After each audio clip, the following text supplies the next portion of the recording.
নোয়াখালী জেলার সাবেক সংগ্রামী সভাপতি, আগামী দিনে যিনি এই নোয়াখালী 5 আসন থেকে ক্যাম্পাস থেকে সন্ত্রাসীদেরকে দূর করবেন, দখলদারদেরকে দূর করবেন, সন্ত্রাসকে দূর করবেন, এই দেশের লক্ষ কোটি ছাত্র জনতার জন্য নিরাপদ ক্যাম্পাস এবং ভূমি বিনির্মাণে যিনি কাজ করবেন, বাংলাদেশ জামাত ইসলামী মনোনীত নোয়াখালী 5 আসনের সংগ্রামী সংসদ সদস্য পদপ্রার্থী শহীদ জনপদ কোম্পানিগঞ্জ উপজেলার সংগ্রামী আমির জনতা জনাব অধ্যক্ষ বেলায়েত হোসেন। বক্তব্য নিয়ে আসছে জনতা জনাব অধ্যক্ষ বেলায়েত হোসেন। আল্লাহু আকবার, আল্লাহু আকবার, আল্লাহু আকবার, নারে তাকবীর।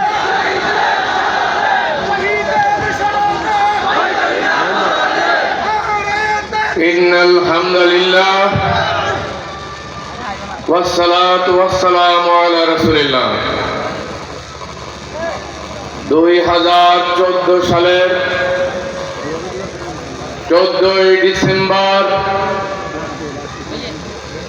বাংলাদেশের সর্বোচ্চ বিদ্যাপীঠ ঢাকা বিশ্ববিদ্যালয়ের মেধাবী ছাত্র, স্বর্ণ পদক প্রাপ্ত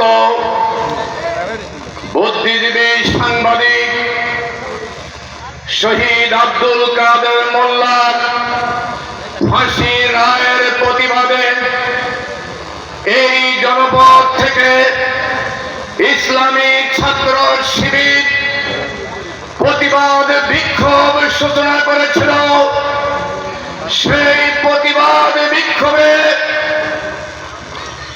নির্মমভাবে আওয়ামী পেটুয়া বাহিনী পুলিশের তৎকালীন ওসির নির্দেশে গুলি করে নির্মমভাবে 7 জন ভাইকে শহীদ করেছিল, অসংখ্য ভাইকে আহত করেছিল।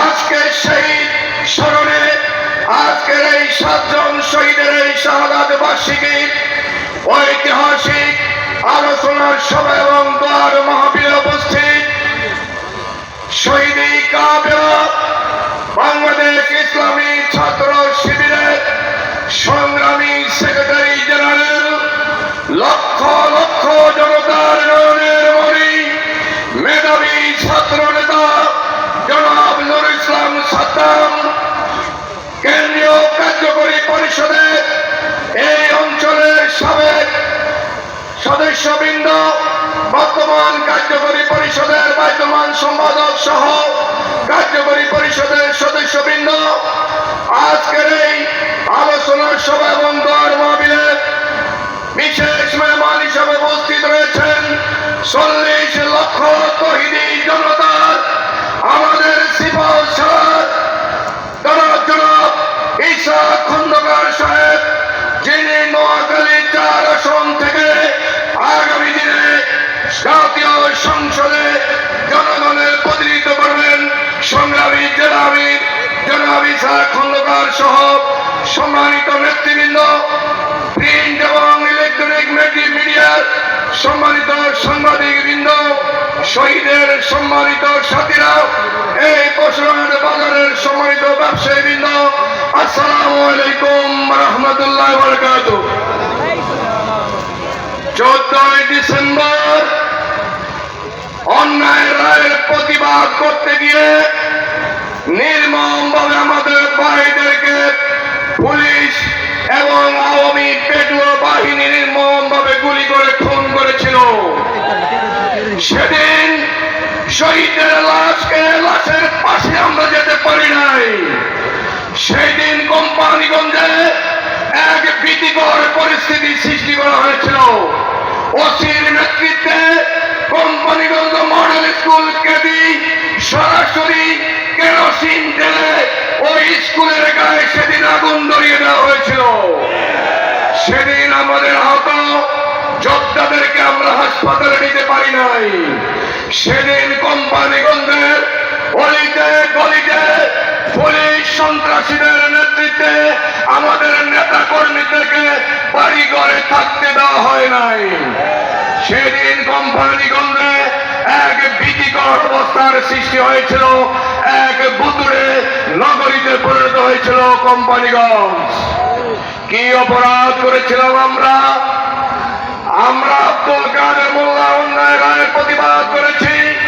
বাংলাদেশের আন্তর্জাতিক অপরাধ ট্রাইব্যুনাল আজকে মিথ্যা প্রমাণিত করে আমাদের এটিএম আজহারুল ইসলামকে খালাস দিয়েছে, ঠিক কিনা?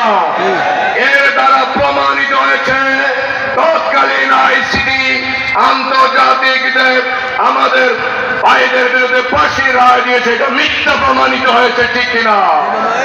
যারা শাহাদাত বরণ করেছেন তাদের প্রত্যাশা কি ছিল? আজকে শহীদ পরিবারের প্রত্যাশা কি? এই কোম্পানিগঞ্জ, কবিরাট, অশ্বরিয়া, মেয়াদপুরে আগামী দিনে শহীদদের প্রত্যাশা ন্যায় এবং ইনসাফ ভিত্তিক সমাজ প্রতিষ্ঠিত হবে, এটা শহীদরা দেখতে চাইছিলেন, ঠিক কিনা?